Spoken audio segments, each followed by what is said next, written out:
Les éléphants sont censés vivre très longtemps et c'est pourquoi les autorités kenyanes sont très inquiètes de voir mourir ces pachydermes les uns après les autres en cause d'un mal mystérieux observé depuis près de 2 mois sur le terrain dans la région d'Amboseli. Les vétérinaires sont à pied d'œuvre. Camille Ballan, Florian Gother.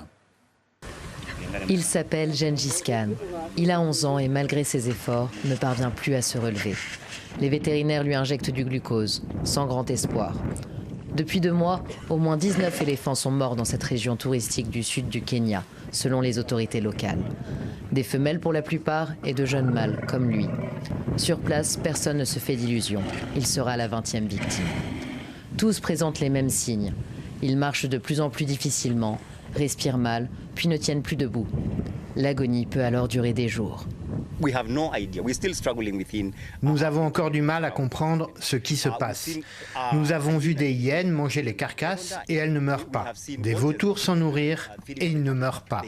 D'habitude, quand un éléphant est empoisonné, les mouches, les prédateurs le sont aussi et meurent. Là, rien. Ils festoient, ils sont contents et ils repartent. Fin juillet, les services kényans de la vie sauvage ont cru tenir une explication. Leur analyse avait révélé une forte concentration de cyanure dans l'organisme de certains cadavres.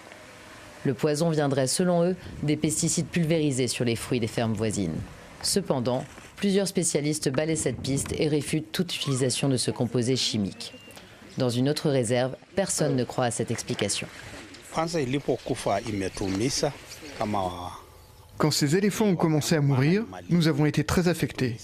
Ce sont nos atouts, nous sommes tristes. Nous ne savons pas ce qui les tue. Nous mangeons la même nourriture et nous n'avons jamais eu de décès. Le gouvernement doit enquêter, ce n'est pas un problème lié à l'agriculture. Le sujet est sensible. Dans la région d'Amboseli, près de 2000 pachydermes cohabitent avec la population.